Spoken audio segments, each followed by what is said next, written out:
Ако денеска тргнете од север кон Гевгелија, во целост ќе ја поминете автопатската делница Неготино-Демиркапија. Реконструкцијата на овој дел од стариот автопат е речиси завршена и веќе нема потреба од користење на стариот паралелен пат, на кој се случуваат забуни, па и промашување на новиот автопат кон Гевгелија.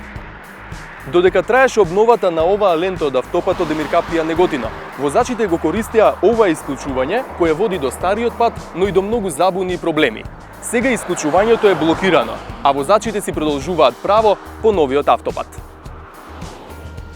Во спротивната насока пак, кога се враќате од југ, се уште се изведуваат работи на делницата од Демиркапија до Неготино. Тука мора да се исклучите од автопатот и да возите по стариот пат.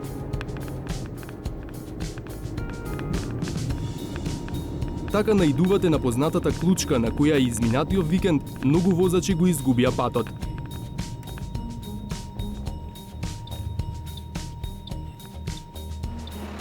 За среќа приклучувањето за Скопје веќе не е тука, туку подолу, а за да се избегнат забуни, неважечките патокази кон главниот град се прекриени и се поставени нови, кои јасно ја одредуваат насоката. Турист од Србија, кој на враќање од Грција го затековме токму на оваа клучка, вели дека нема проблеми со снаоѓање. Супер, све е добро и обележено. Овај нови пут е одличен. Свака част. Лесно се снајдовте? Да. Немаше проблем со знаци да ве збунат? Не. Све е окей.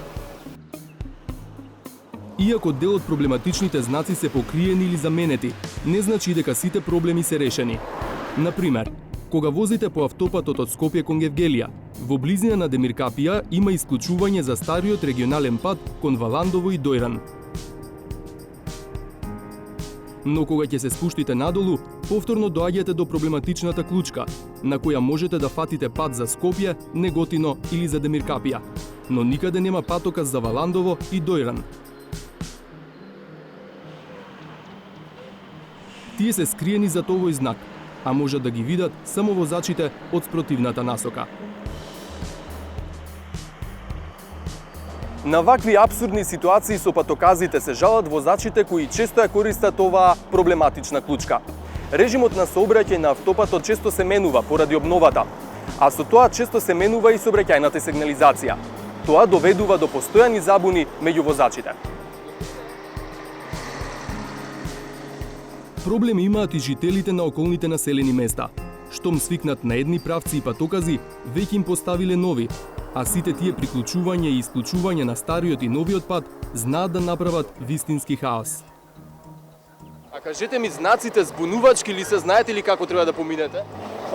Зависи, кој знае да ги чита, не се. Па збунувачка е малко. Ние се го знаеме, ама тоа...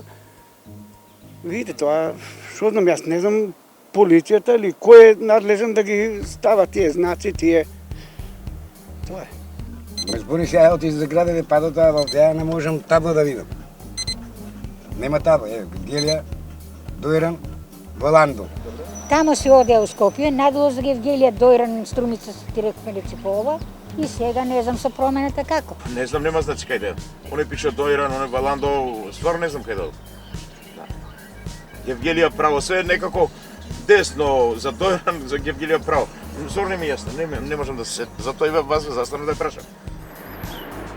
Но за хаосот често се виновни и самите возачи. Иако надвозникот веднаш по клучката е обележан дека е висок 4,1 метар, камион удри во него, а потоа во надвиснатата метална арматура удираа сите камиони.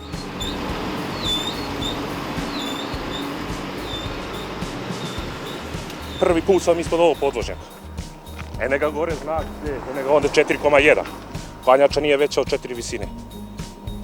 I oštetio sam hladnjaču. Mislim, ako je ove šipke stavio, to mora neko da odgovara. Mislim, ako ima ko da odgovara. Ова денеска беше капак на маката за возачите да ја напуштат хаотичната клучка во посакуваниот правец. Маките на возачите ќе траат до крајот на овој месец. Барем такви се најавите од надлежните.